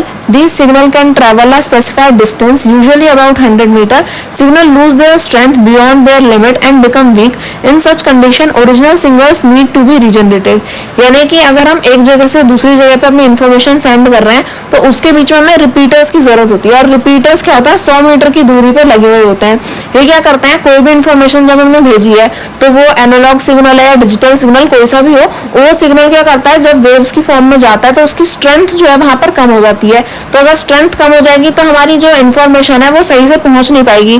तो इसलिए उस इन्फॉर्मेशन को रीजनरेट करने के लिए हम रिपीटर्स का यूज करते हैं। रिपीटर्स क्या करता है, जो भी एनालॉग सिग्नल है या डिजिटल सिग्नल है उसको क्या करेगा, एक पावर जनरेट करता है और उसके बाद जो भी उसकी वेव थी जो पहले आई थी बिल्कुल उसी वेव में वो फ्लो करना स्टार्ट करता है। तो यानी कि जो इन्फॉर्मेशन थी वो बिना डैमेज हुए क्या है, हमारे जिसमें रिसीवर के पास जानी चाहिए थी वो पहुंच जाएगी। तो रिपीटर का काम जो हमारा सिग्नल्स है उनको रीजनरेट करने का होता है। अब यहाँ पे हब दे रखा है। हब क्या होता है, Ethernet hub is a network device used to connect different devices through wires. Data arriving on any of the lines are sent out of all the others. The limitation of hub is that if data from two device come at the same time, they will collide. यानी कि ये hub दे रखा है, इसकी एक image आपको show करिए जिसमें आपको 1 2 3 4 करके 8 कॉलम्स दे रखे हैं। ये अब एक इथरनेट हब है, यानी कि जैसे इथरनेट जो केबल थी, अब जो आपने RJ45 देखा उसमें क्या थी, 8 पिन्स थी। तो उसी तरह हब में भी क्या है, ये भी एक नेटवर्क डिवाइस है जो क्या करता है, अलग अलग डिवाइसेस को वायर्स के थ्रू कनेक्ट करेगा। बस इसमें एक ही प्रॉब्लम है कि ये क्या करता है कि अगर डेटा जो है वो दो साइड से आने लगा तो क्या होगा, उसका डेटा अगर एक ही टाइम पर दो जगहों से आने लगा तो फिर वो डेटा कोलाइड हो जाएगा। और अगर डेटा कोलाइड हो जाएगा तो जो है वो प्रॉब्लम क्रिएट हो जाएगी। तो ये हब है, यानी कि एक टाइम पर अगर इन्फॉर्मेशन जा रही है तो बहुत बढ़िया, एक ही लाइन से अगर इन्फॉर्मेशन सेंड हो रही है तो अच्छे से काम करेगा। पर अगर एक टाइम पे दो डिवाइसेस से इन्फॉर्मेशन सेम टाइम पर चली गई तो वो इन्फॉर्मेशन कोलाइड हो जाएगी। अब बात करते हैं स्विच की। स्विच में क्या दे रखा है, स्विच के बाद राउटर है और आई थिंक उसके बाद खत्म हो जाएगा। हाँ, जैसे मैंने कहा था उसके बाद टोपोलॉजीज पढ़ेंगे। तो स्विच क्या है, स्विच तो आपको सभी को पता है कि स्विच तो हम सबके पास में ही होता है। तो वो लोकल एरिया नेटवर्क में भी सबसे ज्यादा जो सेंट्रल रोल प्ले करता है हमारा स्विच होता है। स्विच जो है एक हब में एक नेटवर्किंग स्विच है। ऐसा कह सकते हैं कि मल्टीपल कंप्यूटर्स को, मल्टीपल कम्युनिकेटिंग डिवाइसेस को कनेक्ट करने का काम करता है। मान लो आपने कनेक्ट कर दिया, आपने सारे स्विचेस लगा दिए, आपने सारी केबल्स लगा दी, सब कुछ आपने कर दिया, पर स्विच क्या करेगा, एक डेजिग्नेशन एड्रेस वहां पे प्रोवाइड करता है कि आपकी जो इन्फॉर्मेशन है, जैसे यहाँ पे एक इमेज शो कर रखे cables connected to a network switch, यानी कि जो केबल्स हैं वो क्या है, नेटवर्क स्विच से कनेक्टेड है। तो ये क्या करेंगे, when data arrives the switch extracts the designation address from the data packet and look it up in a table to see where to send the packet. Does it send signal to only selected device instead of sending to all? It can forward multiple packets at the same time as switch does not forward the signals which are noisy or corrupted. यानी कि switch क्या है, switch यहाँ पे हम ऐसा कह सकते हैं कि एक ऐसा डिवाइस है जो एक सेंट्रल रोल प्ले करेगा हमारी इंफॉर्मेशन को सेंड करने के लिए। हमारे जो कंप्यूटर्स हैं, जो हमने मल्टीपल कंप्यूटर्स को कनेक्ट कर रखा है, मल्टीपल कम्युनिकेटिंग डिवाइसेस को कनेक्ट करने का है, तो अब वो कौन से एड्रेस तक उनकी इन्फॉर्मेशन जानी चाहिए, उनका डेजिग्नेशन एड्रेस है क्या जहां पे हमें वो डेटा ट्रांसफर करना है। अब डेटा हमारे पैकेट्स के फॉर्म में होता है, तो उस पैकेट्स को हमें कहाँ सेंड करना है, उस सिग्नल को कहाँ भेजना है, वो सब सिलेक्ट करने का काम क्या है, हमारे स्विच का होता है। यानी कि क्या करता है, जो भी हमारे मल्टीपल पैकेट्स हैं उन सबको एक ही टाइम पर फॉरवर्ड करने का काम भी करता है। ये ऐसा नहीं है कि एक टाइम पे एक ही डेटा को भेजेगा, एक टाइम पे मल्टीपल पैकेट्स को ट्रांसफर कर सकता है, एक जगह से दूसरी जगह क्या है फॉरवर्ड हो जाते हैं। It drops a signal and ask to sender to resend it. अगर क्या होता है, जब मान लो हमने कोई डेटा फॉरवर्ड किया और अगर उसमें कोई नॉइज है, वो करप्टेड है, यानी कि उसकी सिग्नल्स ढंग से नहीं आ रहे हैं, वो उसमें जो इन्फॉर्मेशन होनी चाहिए थी ढंग से, पर अब वो उसकी वॉइस ब्रेक होकर आ रही है, तो स्विच क्या करेगा, उसको वहीं पर ड्रॉप कर देगा, वो आगे ट्रांसफर नहीं करेगा। तो सिग्नल्स क्या करेंगे, फिर अपने सेंडर्स को वहां पे एक सिग्नल भेजेगा जो स्विच है कि आप इसे क्या करो, रीसेंड करो। तो इस तरह से इथरनेट स्विचेस भी होते हैं जो कॉमनली हमारे होम्स में, ऑफिस में, अपने जो मल्टीपल डिवाइसेस हैं उनको कनेक्ट करने के लिए जाते हैं। अभी हमारे लैन में भी हो सकता है, पैन में भी हो सकता है, मैन में भी हो सकता है, किसी में भी हो सकता है। अब बात करते हैं राउटर की, जो आप सभी ने देखा होगा क्योंकि हम घरों में भी यूज करते हैं, जो हमारा वाईफाई के लिए होता है। तो राउटर क्या है, राउटर एक नेटवर्किंग डिवाइस है। ये क्या करता है, सारे डेटा को एनालाइज करता है, फिर वो जो डेटा उसके पास आया उसको ट्रांसमिट करेगा। तो ये काम हमारे राउटर का होता है। राउटर क्या करता है, लोकल एरिया नेटवर्क में काम करता है, यानी कि लैन में काम करता है। कंपेयर टू अ हब और स्विच, राउटर क्या है, थोड़ा सा एडवांस कैपेबिलिटी का है, क्योंकि इसमें क्या है, इसमें यहाँ पे वो दोनों काम कर रहा है। एक तो वो नेटवर्क जो है उसको वो ले रहा है, कैरी ओवर कर रहा है, उसके बाद डिसाइड करेगा, ऑल्टर करेगा, चेक करेगा कि ये जो पैकेट आया है इसको सेंड कहाँ करना है, तो वो रिसीव भी कर रहा है, सेंड भी कर रहा है। तो वो क्या है, थोड़ा ज्यादा कैपेबल है। हमारे जो हमारे हब और स्विचेस है उनको क्या है, उनको सिर्फ सेंड करने का काम है ना। पर यहाँ पे ये क्या है, इसको पता है कि इंफॉर्मेशन कहाँ से आई है और किसको भेजनी है, ये इसका काम होता है। तो ये थोड़ा ज्यादा कैपेबल होता है बाकी दोनों से। For example, data has been divided into packets of a certain size. Suppose these packet are to be carried over a different type of network which can not be handle bigger packets. In such a case the data has to be repacked in smaller packets and then send over to a network by a router. यानी कि अगर हमारा, जैसे अगर हम बात करें router की, कैसे कैपेबल है कि मान लो हमें पैकेट्स, हमारे पास इंफॉर्मेशन आई, अब हमें वो डिफरेंट फॉर्म में क्या करनी है, डिफरेंट नेटवर्क टाइप को वो ट्रांसफर करनी है। अब हमें पता है कि वो पैकेट जो है अगर हमें डिफरेंट उसको राउटर को डिफरेंट नेटवर्क को सेंड करनी है, तो उसके लिए मान लो कि वो इन्फॉर्मेशन क्या है, उसके पैकेट्स थोड़े बड़े हैं। तो अब राउटर ये नहीं कि एरर क्रिएट करेगा या कह देगा मैं नहीं भेज रहा, वो कहेगा यहाँ पे कि ये जो बिगर पैकेट्स हैं उनको वो कन्वर्ट कर देगा स्मॉलर पैकेट्स में, उनको रीपैक करेगा और फिर उन्हें सेंड कर देगा। पर यही काम अगर हब और स्विच का होता तो वो मना कर देते, क्योंकि उनसे होता ही नहीं, क्योंकि वो उसे कन्वर्ट नहीं कर सकते ना, उन्हें उस पैकेट को वो चेंज नहीं कर सकता, बिगर पैकेट्स को वो स्मॉलर पैकेट्स में रीपैक नहीं कर सकते, पर राउटर कर सकता है। तो राउटर अब हमारे वायर्ड भी होते हैं और वायरलेस भी होते हैं, यानी कि वायर्ड भी है और वायरलेस भी है। ये अब हमारे ऊपर है कि हम किस तरह से यूज करने वाले हैं। तो वायरलेस राउटर में हमारे पास क्या प्रोवाइड है, जैसे हमारा वाईफाई जो एक्सेस करता है हमारे स्मार्टफोन्स को, हमारे बाकी डिवाइसेस को, अब चाहे वो लैपटॉप हो, हमारा पीसी हो, चाहे वो हमारा टैब हो, चाहे कुछ भी हो, हमारा कोई भी कंप्यूटिंग डिवाइस हो, उन सबको एक्सेस करेगा। यूजुअली राउटर क्या होता है, उसके पास पोर्ट्स होते हैं और वायर्ड इंटरनेट एक्सेस भी होता है, वाईफाई वायरलेस भी होता है, वायर्ड वाले भी होते हैं। अब परफॉर्म द डुअल टास्क, क्या दिया इसमें, perform the dual task of a router and a modem switch. These router connects to incoming broadband lines from ISP internet service provider and convert them to digital data for computing devices to process. यानी कि ये क्या करेगा, जो analogue signals आ रहे हैं उनको ये कन्वर्ट कर देगा डिजिटल डेटा में, ताकि हमारे जो कंप्यूटिंग डिवाइसेस हैं वो उस डिजिटल सिग्नल को लेकर क्या कर सके, उसे प्रोसेस कर सके। तो राउटर क्या करता है, दोनों काम करता है। एक तो पहले लाइन लेगा हमारे ब्रॉडबैंड से, फिर उसे कन्वर्ट करेगा डिजिटल डेटा में, तो इस तरह से काम करेगा। गेटवे तो नाम से ही समझ में आ रहा है, गेटवे यानी कि एक ऐसा गेट जो किस चीज के बीच में है ताकि वो काम करवा पाए। So as the term gateway suggest, it is the key access point that act as a gate between an organisation network and the outside world of the internet. Gateway serves as the entry and exit point of the network, as all data coming in or going out of the network must first pass through the gateway in order to use routing paths. यानी कि gateway server क्या है, gateway हमारा एक server होता है जो क्या करता है, ये चेक करता है कि क्या हमारे नेटवर्क के थ्रू हमारे पास आ रहा है और क्या हमारे नेटवर्क के थ्रू हमारे पास से जा रहा है। यानी कि गेटवे हमारे बीच का एक गेट है, एक ऑर्गेनाइजेशन का गेट है कि वो क्या करेगा, हमारा जो इंटरनेट का वर्ल्ड है उसमें वो चेक रखता है कि क्या चीजें हमारे नेटवर्क में है जो हमारे पास हो रही है, हमारे पास आ रही है, हमारे पास से जा रही है।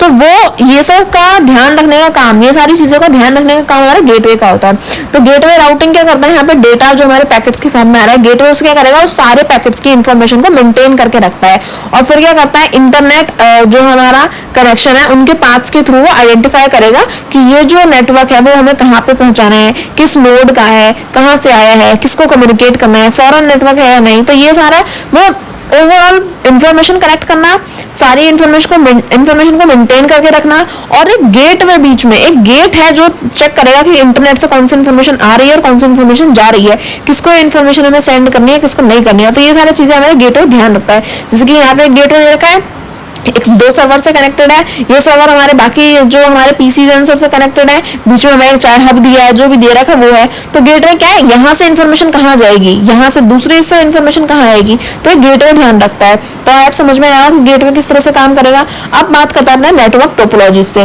नेटवर्किंग टोपोलॉजीज इतनी ज्यादा फेमस है कि आ ही जाती हैं, मुंह उठा के या तो इनकी एडवांटेज आ जाएगी किसी भी एक टोपोलॉजी की, या टाइप्स आ जाएंगी कौन कौन सी टाइप की हैं, या फिर इसमें से आ जाएगा कि किस तरह से इनका डिफरेंस क्या है, या इनमें से बेस्ट कौन सी है। तो इस तरह के ये जो क्वेश्चंस है ये आपको टोपोलॉजी से देखने को मिलते हैं। एमसीक्यू में आ जाएगा 1 मार्क्स में, 2 मार्क्स में कोई शॉर्ट क्वेश्चन में बन के आ जाएगा कि डिफरेंस बता दो, एडवांटेज बता दो, किस तरह से यूज करें, कौन ज्यादा बेटर है। तो ये क्वेश्चन आता है। तो मैश टोपोलॉजी से हम स्टार्ट करते हैं। अब कौन कौन सी है, एक तो मैश है, दूसरी रिंग है, फिर बेस्ट टोपोलॉजी है, फिर स्टार टोपोलॉजी है, फिर लास्ट हमारी ट्री और हाइब्रिड टोपोलॉजी है। टोपोलॉजी खत्म होने के बाद हम क्या करेंगे, अपने नोड्स को पढ़ना स्टार्ट करेंगे। तो फटाफट से स्टार्ट करते हैं अपनी मैश टोपोलॉजी से। मैश टोपोलॉजी सबसे ज्यादा आसान है समझना, क्योंकि इसको सिर्फ आपको इसमें ज्यादा कुछ मत्थापेची नहीं करनी है, आपको इसमें सिर्फ ये डायग्राम याद रखना है। डायग्राम याद है, आपको टोपोलॉजी पूरी की पूरी याद हो गई। अब मैं पढ़ के समझाऊंगी तो वो थोड़ा ज्यादा ऐसा लगेगा कि आप फालतू बोरिंग का काम है, ऐसे समझ लो, क्योंकि जो वैसे बताऊंगी वो ऐसे भी समझा सकती हूँ सिर्फ ये डायग्राम दिखा के।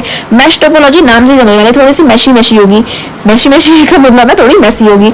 मैसी यानी कि हम ऐसा कह सकते हैं कि वो आपस में सबसे कनेक्टेड होगी। जब आप इसको देखोगे तो ये एक ही है। जैसे मैं आपको कोई भी एक पकड़ लो, आप यहाँ पे जैसे मैंने ये वाला पकड़ लिया, इसको देखोगे तो ये इससे भी कनेक्ट है, ये इस वाले से भी कनेक्ट है, ये इस वाले से भी कनेक्ट है, ये इससे भी कनेक्ट है, इससे भी कनेक्ट है। यानी कि कह सकते हैं कि ये ओवरऑल सबसे कनेक्ट है ना। तो ये क्या है, यानी कि इसका थोड़ा सिस्टम मैसी होता है, यानी कि इसमें केबल कनेक्शन थोड़ा देखोगे तो ज्यादा मिलेगा आपको देखने को।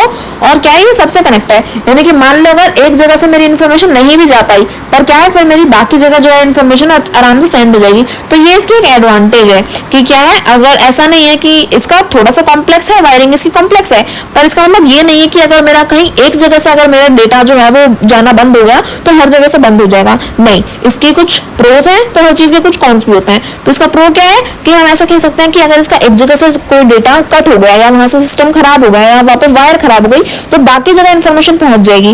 पर इसकी एक प्रॉब्लम क्या है कि केबलिंग जो है, इसकी जो वायरिंग है वो इतनी ज्यादा कॉम्प्लेक्स है कि अगर कहीं पर डिफिकल्टी आती है तो उसे समझना थोड़ा सा क्या होता है, कॉम्प्लेक्स हो जाता है। और इसको मेंटेन करना है, इसकी केबलिंग कॉस्ट क्या है, थोड़ी सी हाई पड़ती है, क्योंकि हमें देखो हर एक से कनेक्ट करना पड़ रहा है, तो इसकी कॉस्ट भी हमें क्या पड़ती है, हाई पड़ती है। पर इन्फॉर्मेशन बहुत जल्दी सेंड हो जाती है, क्योंकि बीच में आपको कोई दूसरा रास्ता नहीं मिलेगा, आपको सीधा अपना जो इन्फॉर्मेशन है आपको ट्रांसफर हो जाएगी। तो मैश टोपोलॉजी इस तरह से काम करती है। रिंग टोपोलॉजी देखो नाम भी समझ में आ रही है, रिंग फॉर्म करेंगे, पर इसमें एक गड़बड़ है, इसमें एक प्रॉब्लम है कि क्या है, इसमें आप क्लॉकवाइज काउंटर क्लॉकवाइज किस तरह से भी मूव करो ये आपकी मर्जी है। That data can be transmitted in one direction only, पर आपको फिर एक ही चूज करना पड़ेगा, या तो क्लॉकवाइज यूज करो या एंटी क्लॉकवाइज यूज करो। तो आपको एक ही कर दोनों में से कोई सी भी सकते हो, या तो क्लॉकवाइज या एंटी क्लॉकवाइज, ये आपकी मर्जी है। पर अगर एक चूज कर लिया तो फिर एक ही पे अटका रहना पड़ेगा, फिर आप उसे बार बार बदल नहीं सकते। दूसरी चीज यहाँ पे क्या है कि डेटा ट्रांसफर हो जाएगा, ठीक है, बहुत अच्छी बात है। और यहाँ पे बहुत ज्यादा कॉम्प्लेक्स भी नहीं है चीजें, आप देखोगे तो काफी साफ सुथरी सी रिंग बनी हुई है, एक ही बार में वायरिंग हो रखी है, बहुत आसान है। तो अगर कोई गड़बड़ हो जाएगी, कहीं से वायर टूट जाएगी तो पकड़ना भी बहुत आसान है। पर यहाँ पे एक प्रॉब्लम क्या है, यहाँ पे एक प्रॉब्लम है कि अगर एक भी जगह से वायर टूटी तो फिर क्या होगा, वहां पे जो है हमारी सर्किट ब्रेक हो जाएगा, तो डेटा आगे नहीं जा पाएगा। मान लो कि मैंने इस कंप्यूटर से क्या करना था, इस वाले सिस्टम से अपना डेटा ट्रांसफर करना था। अब यहाँ वाली जो रिंग है वो टूट गई, तो अब क्या, मान लो मैंने ऐसा क्लॉकवाइज यूज कर रखा था, तो अब ये तो इस तरह से मूव करेगी, पर अब यहाँ तो यही वाला ब्रेक हो गया, तो यानी कि आगे इन्फॉर्मेशन नहीं जा पाई। पर हाँ, ऐसा होता कि मैंने एंटी क्लॉकवाइज चूज किया था, मैंने ऐसे चूज किया था, तो यहाँ से इन्फॉर्मेशन जाती जाती जाती और यहाँ तक आती, पर फिर यहाँ से आगे ट्रांसफर नहीं हो पाती। तो अगर एक जगह से सर्किट ब्रेक हो जाएगा तो थोड़ी सी प्रॉब्लम हो सकती है। अब हमें नहीं पता, हमने जैसे क्लॉकवाइज चूज किया और मान लो एंटी क्लॉकवाइज प्रॉब्लम हो गई, तो बाकी सबके पास पहुंच जाएगी पर इसके पास वापस नहीं आएगी। पर क्लॉकवाइज में ही प्रॉब्लम हुई तो बाकी वालों के पास इन्फॉर्मेशन जा ही नहीं पाएगी। दूसरी चीज यहाँ पे और क्या है, एक फायदा भी है कि अगर प्रॉब्लम हो गई तो कोई बात नहीं, एक तो वायरिंग की कॉस्ट बहुत ज्यादा नहीं है और प्रॉब्लम पकड़ने भी जल्दी से आ जाएगी, तो ये प्रॉब्लम भी है और एक फायदा भी है। तो इस तरह से देख सकते हो। बस टोपोलॉजी सामने देख लो, साफ समझ में आ जाएगा। एक बस का स्ट्रक्चर बना और मान लो उसमें ये सीट्स लगी हुई हैं कि एक सीधी एक बैकबोन है, आपकी सीधी की सीधी एक बस है और उसके साइड साइड में क्या है, सीट्स लगी हुई हैं, तो इसलिए से बस टोपोलॉजी भी कहते हैं। यहाँ पे क्या है कि ट्रांसमिशन मीडिया है और इससे हम क्या कहेंगे, बस टोपोलॉजी कहेंगे। क्यों? क्योंकि यहाँ पे हम ऐसा कह सकते हैं कि डायरेक्टली हमारे पास जो इन्फॉर्मेशन है वो हमारी इस लाइन में क्या है, चल रही है और डेटा जो है वो सीधा सीधा सीधा सीधा क्या हो जाएगा, ट्रांसफर हो जाएगा। तो जितने भी हमारे क्या है इससे कनेक्टेड है, जैसे ये मान लो ये हमारा एक मिनट सॉरी, ये देखो, ये जैसे हमारी इन्फॉर्मेशन जा रही है हमारी बस के थ्रू, अब ये हमारे सारे क्या है, हमारे सिस्टम्स जो है वो यहाँ पे इससे डायरेक्टली कनेक्टेड है। तो अब इसमें कोई ये प्रॉब्लम नहीं होगी कि अरे यहाँ से हमारी वायरिंग टूट गई तो हमारे पास इन्फॉर्मेशन नहीं आई। नहीं, अगर यहाँ वायरिंग टूटे तो कोई बात नहीं, आपकी इसके पास चली जाएगी इन्फॉर्मेशन, इसके पास चली जाएगी, इसके पास चली जाएगी, इसके पास चली जाएगी, इसके पास चली जाएगी, पर इसकी वजह से औरों को प्रॉब्लम फेस करने को नहीं मिलेगी। तो ये यहाँ पे क्या है, इसका फायदा है। पर हाँ, अगर ऐसा हो जाए कि यहीं पे प्रॉब्लम आ जाए, इस लाइन में ही प्रॉब्लम आ जाए, तो भैया सबके बल्ले बल्ले हो जाएंगे, क्योंकि फिर तो सबकी ऐसी तैसी हो जाने वाली है। क्योंकि जब आपका मेन सोर्स ही खत्म हो जाएगा, मेन सोर्स ही प्रॉब्लम वाला बन जाएगा, तो काम कैसे चलेगा। तो इस तरह से यहाँ पे क्या है, थोड़ी सी प्रॉब्लम है। पर इसका क्या है, ये थोड़ी सी चीपर है, इसको मेंटेन करना बहुत आसान है। रिंग टोपोलॉजी और बस टोपोलॉजी जो है लगभग क्या है, सेम होते हैं, बट क्या है, थोड़ी सी लेस सिक्योर है। क्योंकि रिंग में भी क्या था, एक ही तरह से सिस्टम चल रहा है, बस में भी क्या है, एक ही तरह से सिस्टम चल रहा है। तो ये है तो थोड़ी चीप है, भी थोड़ी आसान समझने के लिए, पर ये क्या है, थोड़ी सी लेस रिलायबल है, या ऐसा कह सकते हैं कि लेस सिक्योर है। क्योंकि ये इतनी ज्यादा सिक्योरिटी आपको प्रोवाइड नहीं करेंगे। यहाँ पे अगर कुछ प्रॉब्लम आ जाती है तो वो इजीली यहाँ पे एक तो पकड़ में आ जाएगी, ऊपर से ये बहुत ज्यादा सिक्योर नहीं है। क्योंकि अगर प्रॉब्लम हुई तो इन्फॉर्मेशन नहीं जाएगी, ऊपर से किसी को अगर इन्फॉर्मेशन निकालनी है तो वो यहाँ से इजीली निकाल भी सकता है, एक्सेस भी कर सकता है। तो थोड़ी सी लेस रिलायबल है, क्योंकि यहाँ पे प्रॉब्लम भी आ सकती है, तो इसी तरह से, और सिक्योर भी थोड़ी सी कम है। स्टार टोपोलॉजी, मान लो एक स्टार बना रहा है, कैसे कि यहाँ पे सीधा आपका जो भी सर्वर है या हब है उससे सीधा आपका कनेक्टेड रहेगा, और उस हब से या उस सर्वर से सीधा आपके पास क्या है, आपकी इन्फॉर्मेशन आती रहेगी। यानी कि बीच में एक सेंट्रल डिवाइस होगा जहां से हमारे बाकी सिस्टम्स के पास में क्या है, सारी चीजें, सारी जो भी इन्फॉर्मेशन है, सारा जो भी डेटा है वो क्या होता रहेगा, ट्रांसफर होता रहेगा, डिस्ट्रीब्यूट होता रहेगा। पर इसमें भी एक प्रॉब्लम है कि चलो मान लिया कि बहुत अच्छी बात है कि सीधा हब से आपके पास इन्फॉर्मेशन आ रही है, सीधे सर्वर से आपके पास में इन्फॉर्मेशन आ रही है, पर मान लो भैया इसमें ही खराबी हो जाए तो ये चारों तो धरे रह जाएंगे ना, इनका क्या काम फिर ये तो गए भैया, फिर तो गई भैंस पानी में। तो ये एक प्रॉब्लम है कि इसका अगर सेंट्रल नोड खराब हुआ तो मान लो आपका सब बर्बाद हुआ। तो ये यहाँ पे क्या है, थोड़ी सी प्रॉब्लम है। अब ये सब यूज भी होता है, ऐसी बात नहीं है कि प्रॉब्लम है तो यूज नहीं करेंगे। माना कि थोड़ा सा कभी कभी चीप रहता है तो उसको थोड़ा लेस रिलायबल और लेस सिक्योर पर यूज करेंगे, पर माना कि कभी कभी कुछ चीजें एक्सपेंसिव पड़ जाती है हमें, तो कभी कभी उनका भी यूज कर लेते हैं। तो यूज तो सारी चीजें होनी है, ऐसी बात तो नहीं है। अब ट्री और हाइब्रिड टोपोलॉजी क्या है, यानी कि ये मान लो ट्री और हाइब्रिड टोपोलॉजी हमने मिक्स कर दी, यानी कि इसमें मिक्स एंड मैच कर दिया। जैसे आप यहाँ देखोगे तो ये बिल्कुल एक बस जैसा है कि बस के साथ हमने क्या किया, बस के साथ हमने अपनी जो है स्टार टोपोलॉजी को ज्वाइन कर दिया, बिल्कुल ऐसा है। और इसी को हमने क्या कह दिया, अपना हाइब्रिड टोपोलॉजी। यानी कि हाइब्रिड का मतलब क्या होता है, वैसे भी दो अलग अलग चीजों को मिक्स कर देना, तो बिल्कुल वैसे ही है कि यहाँ पे आपने क्या किया, जो आपका मेन सोर्स है उसको, जैसे कि आपने जो स्टार टोपोलॉजी करना कि आपने एक मेन सेंट्रल कोर को बाकी सिस्टम से कनेक्ट कर रखा है, और फिर उन अलग अलग मेन सोर्सेज को जो अलग सिस्टम के साथ में कनेक्टेड है उन सबको आपस में कनेक्ट कर दिया। तो ये हमारा ट्री और हाइब्रिड टोपोलॉजी होता है। तो आई होप आपको समझ में आएगा। अब आइडेंटिफाई करता है हमारे नोड्स के जो कम्युनिकेशन है, नेटवर्क कम्युनिकेशन है, वो किस तरह से है।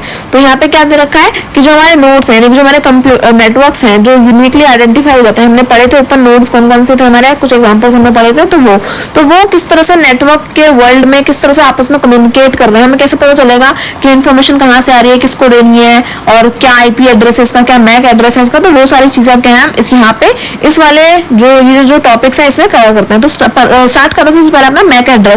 तो मैक एड्रेस में क्या दे रखा है, MAC stand for media access control. The MAC address also known as physical और hardware address is a unique value associated with a network adapter called an NIC. The MAC address is engraved on NIC at the time of manufacturing, and thus it is a permanent address and cannot be changed under any circumstance.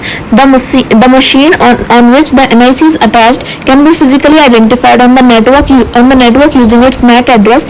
Each MAC address, अच्छा ठीक है, मैं आपको बताती हूँ Mac address है क्या। यानी कि मैक एड्रेस हमारा मीडिया एक्सेस कंट्रोल, जो भी हम कंप्यूटर डिवाइसेस फिजिकल और हार्डवेयर एड्रेस के होते हैं, जो भी मतलब हम कोई भी कंप्यूटर डिवाइस खरीदा, जैसे आपने फोन खरीदा होगा या लैपटॉप खरीदा होगा, तो जो भी हम कंप्यूटर डिवाइसेस खरीदते हैं तो उन सभी के पास क्या होता है, एक मैक एड्रेस होता है, मीडिया एक्सेस कंट्रोल होता है। और जो मैक एड्रेस है 12 डिजिट का हेक्साडेसिमल नंबर होता है और ये एक अनचेंज्ड एड्रेस है, यानी कि आप इसको चेंज नहीं कर सकते किसी भी सर्कमस्टेंस में। एक परमानेंट एड्रेस होता है जिसका एग्जांपल यहाँ पे आपको शो कर रखा है, जैसे FC, फिर आपको कॉलन दे रखा है F8 colon AE colon CE colon 7B colon 16। यानी कि यहाँ पे क्या है, हम कह सकते हैं कि ये क्या है, एक ऑर्गेनाइजेशनल यूनिक आइडेंटिफायर होता है, OUI होता है, and last 6 digit 24 bits represent the serial number assigned to the card by manufacturer. A sample MAC address look like this. यानी कि जैसे बता रखा है इन्होंने कि मैक एड्रेस क्या होगा, 12 डिजिट का एक हेक्साडेसिमल नंबर होगा और साथ में क्या होगा इसमें कि एक हमारा एक यूनिक आइडेंटिफायर भी होगा जो शुरुआत का होता है, OUI। जैसे इसमें जो रेड से शो कर रखा है वो क्या हमारा OUI है, वो एक यूनिक आइडेंटिफायर है, ऑर्गेनाइजेशनल जो है ऑर्गेनाइजेशन की तरफ से वो एक यूनिक आइडेंटिफायर है। जो भी आपने प्रोडक्ट लिया है उसका क्या है, वो एक आइडेंटिफिकेशन होगी, जो भी इसका सैंपल एग्जांपल यहाँ पे शो कर रखा है। तो मैक एड्रेस क्या है, किसी भी कंप्यूटर डिवाइस का जो भी आपने लिया है, फोन, लैपटॉप, आपका PC, टैबलेट, आईपैड आपका, या जो नॉर्मल कंपनीज के पैड्स हैं, टैब हैं, जो भी आपके पास है, उस सबका क्या होता है, एक मैक एड्रेस, परमानेंट एड्रेस होगा ताकि हम उसे एक्सेस कर पाए। अब सबके पास एक IP एड्रेस भी होता है। IP एड्रेस क्या है, उसका इंटरनेट प्रोटोकॉल एड्रेस है, ये एक यूनिक एड्रेस होता है और हम क्या कर सकते हैं, इसका यूनिकनेस को यूज करके किसी भी डिवाइस को, उसके नोड को हम क्या कर सकते हैं, उसको आइडेंटिफाई कर सकते हैं। The IP address are assign to each node in a network. जितने भी नोड्स हैं हमारे पास, चाहे वो कोई राउटर हो या फिर वो कुछ और हो, तो जो भी नोड्स हैं उन सबके पास क्या होता है, उनका IP एड्रेस उन्हें असाइन किया गया होता है और वो क्या करता है, internet protocol for communication.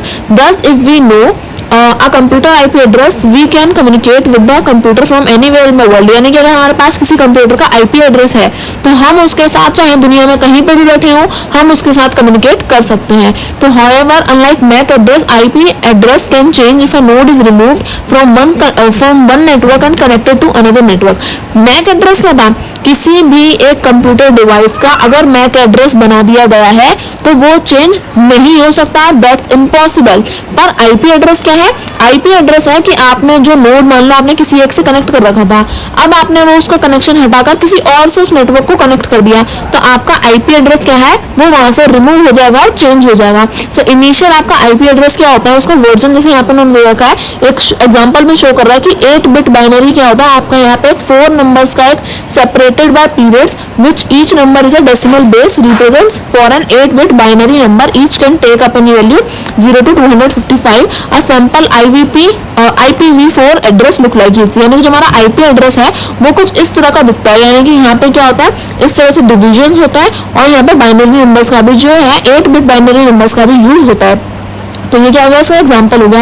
With more and more devices getting connected to an internet, it was realised that 32 bit IP address will not be sufficient if it offer just under 4.3 billion unique address. Thus a 128 bit IP address called IP version 6 was proposed। अब देखो ये था कि जब आपने initial, जब हमारा networking start हुई थी तब, तो इसमें वर्जन 6 चल रहा था हमारा, ताकि हम अलग अलग डिवाइसेस को कनेक्ट कर सकें। पर अगर हमारे डिवाइसेस जो है अगर IP4 वर्जन के अकॉर्डिंग, वर्जन 4 के अकॉर्डिंग अगर चलता रहता सब कुछ, तो क्या है, सिर्फ 4.3 बिलियन जो हमारे डिवाइसेस हैं उन्हीं को हम यूनिक एड्रेस दे पाते। तो इसलिए क्या किया, जैसे हमने देखा कि जो टेक्नोलॉजी है वो बढ़ती जा रही है, लोगों को कम्युनिकेट ज्यादा करना है, तो हमने क्या किया, इसकी जो बिट्स हैं उसको बढ़ा दिया, यानी कि हमने 128 बिट्स का क्या कर दिया, IP एड्रेस कर दिया और इसका वर्जन 6 लिया है, ताकि हम क्या कर सके, ज्यादा से ज्यादा मैक्सिमम डिवाइसेस को क्या कर सके, कनेक्ट कर पाए, ताकि हमारा एक न्यू IP एड्रेस फॉर्म होता जाए और हमें प्रॉब्लम ना हो। तो आप समझ में आया कि मैक एड्रेस और IP एड्रेस में मेन डिफरेंस क्या है, मैक एड्रेस कभी भी बदला नहीं जा सकता और IP एड्रेस को हम चेंज कर सकते हैं। अब पढ़ेंगे अपना internet, web and internet of things. इसके बाद हमारा क्या है, इंटरनेट में थिंग्स में और ये सब में आएगा कि हमारा वर्ल्ड वाइड वेब आएगा। फिर उसके बाद हमारा आएगा domain name system. Domain name system जो है हमारा चैप्टर का लास्ट टॉपिक है कि जो हमारे नेम्स हमें दिए गए हैं वो किस तरह से दिए गए हैं हमारी वेबसाइट्स पर, तो वो सब पढ़ना है। तो सबसे पहले इंटरनेट पढ़ेंगे, फिर उसके बाद जो हमारा वो सारी चीजें हैं वो पढ़ेंगे। Internet web and internet of things में क्या दे रखा है कि इंटरनेट, अगर हम समझे कि नेटवर्क क्या था कि ग्रुप्स में हमने क्या किया, 2 या 2 से ज्यादा ग्रुप्स हमने बनाया और फिर उसमें हमने कम्युनिकेशन करना स्टार्ट किया, तो वो इंटरनेट था, सॉरी वो नेटवर्क था। अब इंटरनेट क्या है? इंटरनेट हमारा ग्लोबल नेटवर्क है जो सभी हमारे कंप्यूटिंग डिवाइसेस हैं, इंक्लूडिंग हमारे desktop, laptop, server, tablets, mobile phone, other handed devices, printer, scanners, हमारे राउटर, स्विचेस, गेटवे एक्सेट्रा, जितने भी हैं, जितने भी स्मार्ट इलेक्ट्रॉनिक अप्लायंसेस हैं, जैसे कि उसमें हमारा TV, AC, refrigerator, fan, light etcetera, ये सब इंक्लूडेड है। तो ये सब हमारे जो कम्युनिकेट करते हैं, तो ग्लोबल लेवल पर जब हमारा क्या है, ये जो नेटवर्क चल रहा है, तो ये हम इसे क्या कहेंगे, इसको हम कहेंगे इंटरनेट। यानी कि नेटवर्क क्या था कि आपने ग्रुप्स बना लिए सेम चीज के। अब उसमें जैसे अगर मैंने कहा आप मोबाइल फोन का ग्रुप बना लो, तो आप उसमें आप अपना टीवी ऐसी नहीं ठूस सकते। तो वो जो नेटवर्क था वो था कि आपने सेम कम्युनिटी को चूज किया है, सेम ग्रुप बनाए हैं, सेम चीजों से, सेम चीजों को मिलकर ग्रुप बनाया है, तो नेटवर्क था। पर इंटरनेट क्या है? इस नेटवर्क का ग्लोबल पार्ट, यानी कि इस जो आपने नेटवर्क क्रिएट किया उसको अगर आप ग्लोबली लेवल पे ले जाओ, ग्लोबल लेवल पे ले जाओ, तो वो इंटरनेट में आ जाएगा। तो the internet is involving every day. अब हमारा इंटरनेट क्या है? हर दिन इन्वॉल्व हो रहा है, और ये बहुत ज्यादा डिफिकल्ट हो गया है इसको विजुलाइज करना, इसको डिस्क्राइब करना हर एक एक्सपेक्ट में कि किस तरह से हमारा इंटरनेट जो है वो अब मतलब वो इतना ज्यादा वाइड बन चुका है, इतना ज्यादा वाइड हो चुका है कि अब उसे ऐसा नहीं है कि आप उसे चुटकियों में यूं ही समझ जाओगे। वो एक बहुत ज्यादा कॉम्प्लेक्स प्रोसेस अब बन चुका है, क्योंकि इंटरनेट क्या है? हर दिन इवॉल्व कर रहा है, हर दिन उसमें कुछ ना कुछ अपडेट्स होते जा रहे हैं, हर दिन वो बेहतर होता जा रहा है। तो इस तरह से कंप्यूटर्स आर इधर connected to a modem through a cable और वायरलेसली, यानी कि जो हमारे कंप्यूटर्स हैं वो क्या है? आपस में मोडेम के थ्रू कनेक्टेड है, चाहे वो केबल से कनेक्टेड हो या केबल से के बिना कनेक्टेड हो, वायरलेसली कनेक्टेड हो, तो अब ये सब चल रहा है यहाँ पे। अब अगर मैं बात करूँ कि the internet today is wide spread network and it influence is no longer limited to the technical fields of computer communication, it is being used by everyone in the society. यानी हम ऐसा कह सकते हैं कि अब जो कंप्यूटर्स जो थे, जो पहले क्या था कि सिर्फ वही लोग यूज करते थे जिनको टेक फील्ड में जाना है, जिनको इस तरह का कुछ काम करना है जो उनका कंप्यूटर से जुड़ा हुआ है। पर आज के टाइम पर ऐसा नहीं है। रोज रोज इवॉल्व क्यों कर रहा है हमारा इंटरनेट, हमारा कंप्यूटर सिस्टम, हमारी टेक्नोलॉजी इवॉल्व क्यों कर रही है? क्योंकि हर एक बंदा हमारा क्या है, यूज कर रहा है अपने इंटरनेट को, अपने कंप्यूटर्स को, अपने कंप्यूटिंग डिवाइसेस को, और ज्यादा कम्युनिकेट कर रहा है। तो इसके दौरान क्या हो रहा है, ये इसका नंबर जैसे जैसे इंक्रीज होता जा रहा है। अब चाहे हम किसी भी काम के लिए यूज कर रहे हैं, हम अपने ऑनलाइन के लिए, ऑनलाइन एजुकेशन के लिए इसे यूज कर रहे हैं, अपनी क्रिएटिविटी के लिए यूज कर रहे हैं, अपने एंटरटेनमेंट के लिए यूज कर रहे हैं, सोशलाइज होने के लिए इसे यूज कर रहे हैं, और ई कॉमर्स के लिए भी हम क्या करते हैं, इन सारी चीजों का यूज करते हैं। अब पढ़ते हैं अपने वर्ल्ड वाइड वेब की तरफ, www की तरफ। ये www नहीं है, ये www है। वर्ल्ड वाइड वेब क्या है? अब इसका नाम तो आपने बहुत सुना है। तो ये क्या है? ये हम कह सकते हैं कि ये एक ओशन है इन्फॉर्मेशन का। जैसे ही हमें कोई भी इन्फॉर्मेशन चाहिए होती है, हम फटाफट से इधर पहुंच जाते हैं। तो ये एक मतलब हम कह सकते हैं पूरा एक अपार सागर है। अगर हमें इन्फॉर्मेशन चाहिए तो हम इधर पहुंच जाएंगे और हमें सारी इन्फॉर्मेशन एक्सेस हो जाएगी। सारी इन द सेंस जितना हमारे काम किया उतना तो लगभग उससे ज्यादा ही हमें क्या है, एक्सेस होकर मिलेगा। क्योंकि earlier to access file residing in different computers, one has to log in individually to each computer through the internet. Beside files in different computers was sometimes in different format. It was difficult to understand each other files and documents. Sir Tim Berners-Lee, a British computer scientist, invented the revolutionary World Wide Web in 1990 by defining 3 fundamental technologies that lead to creation of web. यानी कि जब हम web pages अपने खोलते हैं, जब आप अपने गूगल स्टार्ट करते हो, एप्पल प्रोडक्ट यूज करते हो, तो सफारी यूज करते हो या क्रोम यूज करते हो, तो उसमें आपको क्या देखने को मिलता है? उसमें आपको देखने को मिलता है कि आपके पास वेब पेजेस खुलकर आते हैं। तो 1990s में क्या किया था हमारे जो ब्रिटिश कंप्यूटर साइंटिस्ट थे, सर जो थे हमारे टिम बर्नर्स-ली, उन्होंने क्या किया, यहाँ पे www को क्रिएट किया। इसको क्रिएशन करने के बाद 1990s में क्रिएट हुआ था ये, और इसके 3 फंडामेंटल्स इन्होंने यहाँ पे फॉर्म करे, जिसकी वजह से क्या हुआ, हमारे वेब्स जो है वो क्रिएट होने स्टार्ट हुए, और हमारे पास एक बहुत ही अच्छी चीज हमें मिली कि हम वेब पेजेस हमने क्रिएट करना स्टार्ट किया। हमारे पास वेबसाइट्स आई, वेब पेजेस आए, तो इन्फॉर्मेशन बहुत ही ज्यादा आसान हो गई एक्सेस करना। तो इसमें से पहला क्या था? HTML, Hypertext Markup Language. It is a language which is used to design standardized web pages so that web content can be read and understand from any computer. Basic structure of every web page is designed using HTML. यानी कि जब भी हम कोई computer device use करते हैं, तो उसमें जब भी हमने कोई वेब पेज खोला, तो उसको खोलने के बाद जो वेब का जो कंटेंट आया, उसको हम इजीली रीड कर पाए, उसको हम समझ पाए अपने कंप्यूटर से, तो उस सब का जो भी कॉन्टेक्स्ट है, उस सब का जो भी डिजाइन हमें बनाना है, तो वो किससे स्टार्ट हुआ? वो हमारा हाइपर टेक्स्ट मार्कअप लैंग्वेज से स्टार्ट हुआ। यानी कि HTML क्या करती है, वो यहाँ पे वेब पेजेस की जो डिजाइन हैं उनको किस तरह से एक स्टैंडर्डाइज डिजाइन देना है कि हम क्या कर सके, उन वेब पेजेस को पढ़ सके, समझ सके। तो वो जो वेब पेजेस का डिजाइन करने का काम है वो HTML लैंग्वेज हमारी करती है। बात करें URI की, तो URI क्या है? Uniform resource identifier. यानी कि इससे मतलब क्या समझ में आया? It is a unique address और path for each resource located on the web. It is also known as uniform resource locator. Every page on the web has a unique URL। यानी कि हम ऐसा कह सकते हैं कि URI कहता है यूनिक और एक यूनिक एड्रेस था। यानी कि ये कहता है uniform resource identifier. Full forms जो है वो अच्छे से याद कर लेना, MCQ में आ जाएंगे या फिर 1 मार्क्स में या 2 मार्क्स में अलग से 2 या 3 या 4 इन्फॉर्मेशन फुल फॉर्म आपके पास को देखने को मिल सकती है पेपर में। तो ये क्या था, ये जो URL जिसके जब आप कोई वेब पेज खोलते हो तो आपको क्या है, सबके एक अलग अलग URL आपको देखने को मिलेंगे। जैसे यहाँ पे कुछ एग्जाम्पल दे रखे हैं, https www.mhdr.government.in, इस तरह से NCERT का .in दे रखी है, एयर इंडिया का आपने को दे रखा है। तो यहाँ पे सबके क्या है, अपने अपने यहाँ पे URL होते हैं। URL होता है क्या, जो पूरा जैसे का एग्जाम्पल दे रखा है कि HTTP से लेकर पूरे लास्ट तक, ये क्या है, पूरा हर एक आपका मिल जाएगा। जिस भी वेब पेज को आप खोलोगे उस सबका क्या क्या होता है, अपना अपना यूनिक URL होता है। तो URI क्या है, यूनिफॉर्म रिसोर्स आइडेंटिफायर, एक यूनिक एड्रेस आपको देगा ताकि कोई भी अगर बंदा आपकी वेब पेज पे आना चाहे तो क्या कर सकता है, इजीली एक्सेस कर सकता है आपको। अब यहाँ पे क्या देखा है, जैसे यहाँ पे दिया इन्होंने HTTP, फिर उसके बाद www.ncert.nic.in, उसके बाद आपको टेक्स्ट बुक जो भी है आपका वो सब आपको प्रिंट करके दे रखा है। तो बीच में क्या है, डोमेन नेम दे रखा है। अब ये डोमेन नेम का क्या काम है वो भी पढ़ेंगे, पर URL आपको समझ में आएगा कि ये जो पूरी वेब पेज का जो एड्रेस है वो आपको यहाँ पे आपको मिल जाता है। अब तीसरी चीज जो थी इसकी क्या थी सबसे खास, HTTP क्या है, हाइपर टेक्स्ट ट्रांसफर प्रोटोकॉल। ये क्या करता है, कुछ रूल्स यहाँ पे हैं कि अगर आप किसी भी चीज को एक्सेस कर रहे हो, आप इंटरनेट से कोई भी चीज निकाल रहे हो, तो रूल्स एंड रेगुलेशंस तो हर जगह होते हैं। तो यहाँ पे भी कुछ प्रोटोकॉल्स थे, कुछ चीजें थी, कुछ ऐसे रूल्स थे कि आप क्या कर सकते हो वेब पेजेस को, यानी कि ऐसा ना हो कि आप कुछ गलत जगह फंस जाओ या आप कुछ गलत यूज कर लो। तो इसलिए यहाँ पे क्या होता है, प्रोटोकॉल सेट किए जाते हैं कि आपको अगर कोई भी लिंक से कोई भी डेटा रिट्रीव करना है तो आप क्या करो, लिंक्स का यूज करो, वेब पेजेस पर जाके क्या करो, काम करो। तो ये मोर सिक्योर व एडवांस वर्जन है HTTPS का। यानी कि जो हमारी HTTP थी, सॉरी यहाँ पे नहीं है वो, ये लिखा हुआ वो HTML, तो सॉरी HTTP, यानी कि हम ऐसा कह सकते हैं कि आप जो भी लिंक्स यूज कर रहे हो तो वो आपके लिए सिक्योर रहें, उसमें आपको कोई प्रॉब्लम ना हो। तो ये क्या है, ये हमारे लिए इसलिए बनाए गए थे प्रोटोकॉल्स, हमारे लिए इसलिए रूल्स एंड रेगुलेशंस बनाए गए थे ताकि हम क्या करें, एक सिक्योर्ड वे में अपने इंटरनेट को एक्सेस कर पाएं।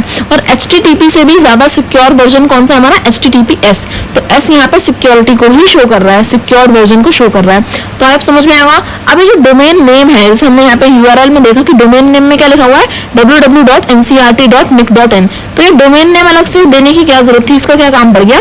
सो इंटरनेट क्या है, बहुत ही बड़ा ओशन है जिसमें से हमें इन्फॉर्मेशन निकालनी है। तो मिलियंस ऑफ वेबसाइट्स हैं, millions and billions of websites यहाँ पे आपके पास क्या है, अवेलेबल है।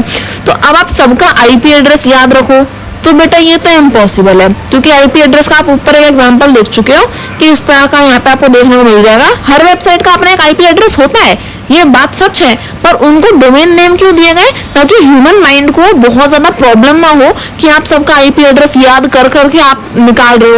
मान लो कि आपको जैसे ncert.nic.in है, अब आपको NCERT कोई बुक चाहिए तो आप बैठ के ये थोड़ी ना डालोगे 164.100.60.233। अब इसके बाद अब आपकी फिर NCERT की वो लिंक खुल कर आएगी, वेबसाइट खुल कर आएगी। बेटा ऐसे करने लगे ना काम तो मर जाओगे, पर याद नहीं कर पाओगे कि क्या क्या चीजें थी।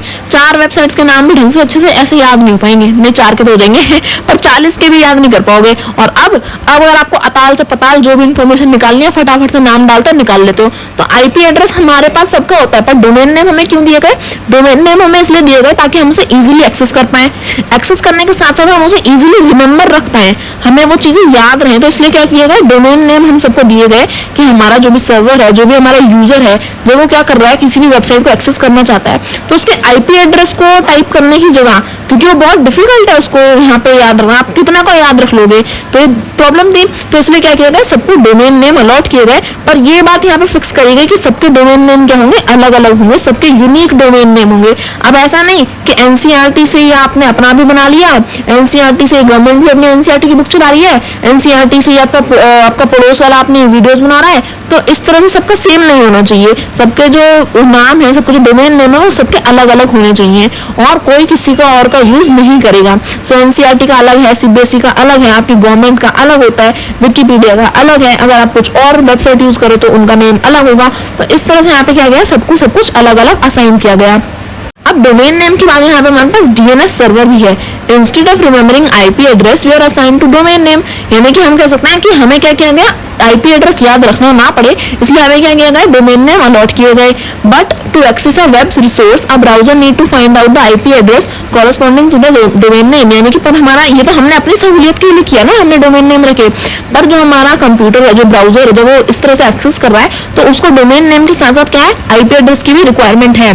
तो डोमेन नेम हमने डाला है पर कंप्यूटर को तो अपना आईपी एड्रेस ही चाहिए, क्योंकि उसे क्या पता है एनसीईआरटी क्या होता है, उसको अपना आईपी एड्रेस ही बनता है। तो वो क्या करेगा, यहाँ पे कन्वर्जन करने के लिए, डोमेन नेम का नाम को कन्वर्ट करने के लिए, जो हमारा कंप्यूटर का आईपी एड्रेस है उसमें कन्वर्ट करने के लिए हमें क्या चाहिए, कुछ बीच में चाहिए। तो वो क्या है, वो चाहिए हमें डीएनएस सर्वर।